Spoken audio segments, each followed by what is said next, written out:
তেনেকুৱা ঠিক কথাটো নহয় আমি পৰ্যালোচনা কৰিলোঁ আমাৰ অলপ চিষ্টেমটো ভুল হৈ আছে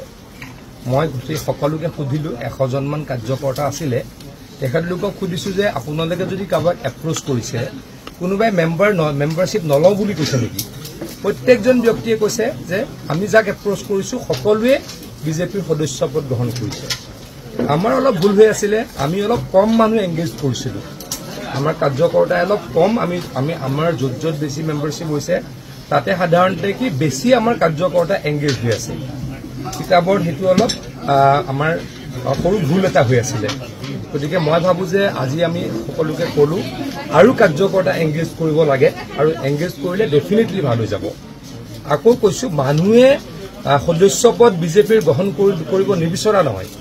কিন্তু আমি কম কাৰ্যকৰ্তা ইনভলভ হৈ থকাৰ কাৰণে আমি এপ্ৰ'চ কৰিব পৰা নাই আমি মানুহৰ ওচৰত যাব পৰা নাছিলোঁ গতিকে আজি আমি সিদ্ধান্ত লৈছোঁ আমি আৰু কাৰ্যকৰ্তা এংগেজ কৰিম ডেফিনেটলি কালিৰ পৰা বাঢ়িব আৰু অন্য সমষ্টিৰ দৰে তিতাবৰতো 40,000ৰ ওপৰ সংখ্যা পাৰ হ'ব বুলি মই আশাবাদী 2026 বিধানসভা নিৰ্বাচনৰ সময়তে যোৱা 5টা বছৰ আমাৰ তিতাবৰ যিগৰাকী কংগ্ৰেছৰ বিধায়ক আছে তেওঁৰ উন্নয়নৰ কাম হোৱা নাই 2026 বিজেপিৰ পৰিকল্পনা কেনেধৰণৰ আছে আপোনালোকে এতিয়া কয় যে উন্নয়ন হোৱা নাই তাৰ পাছত আপোনালোকে কি কৰে সেইখিনিও মই জানো গতিকে বহুত এতিয়া মই কমেণ্ট কৰিব নোখোজোঁ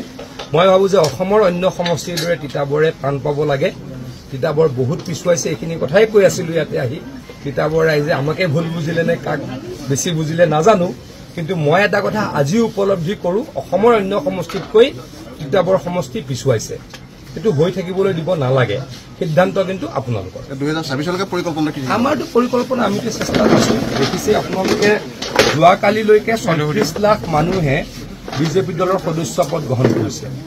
ক'ৰবাত এটা নিউজ ওলালে যে আপাৰ আছামত হোৱা নাই আপাৰ আছামতো হৈছে যথেষ্ট হৈছে আপোনালোকে টিংখাঙৰ খবৰ লওক আপোনালোকে শদিয়াৰ খবৰ লওক নাহৰকটীয়াৰ খবৰ লওক কেইদিনমানৰ আগলৈকে পিছ পৰি থকা নাজিৰাৰ খবৰ লওক কালিলৈকে 33,000 হৈ গ'ল গতিকে সকলোতে হৈছে এই সকলোৱে ইমান বেছি সদস্যপদ কিয় গ্ৰহণ কৰিছে এটা কথা মই বাৰে বাৰে কৈ আছোঁ যে এইটো জবৰদস্তি কাকো সদস্য বনাব নোৱাৰি মই যদি আপোনাক যদি সদস্য বনাব খোজোঁ আপোনাক মই অনুৰোধ কৰিব লাগিব যে আপুনি বিজেপি দলৰ সদস্য হ'ব নেকি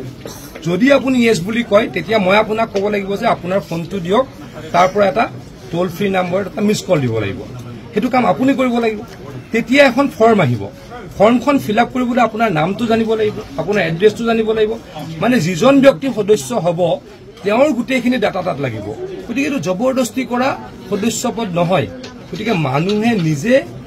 আগবাঢ়ি আহি 36 লাখ মেম্বাৰশ্বিপ এতিয়ালৈকে লৈছে হয় আমি কিয় কাৰ্যকৰ্তাক ক'ব লাগে কাৰ্যকৰ্তাই এপ্ৰ'চ কৰিব লাগিব সাধাৰণ মানুহে ইমান নাজানে কোনটো নাম্বাৰত ফোন কল কৰিব লাগিব সেইটোতো নাজানে সেইকাৰণেহে আমি সদস্য ভৰ্তিৰ অভিযান আমাৰ কাৰ্যকৰ্তাক দি ব্যাপক কৰিছোঁ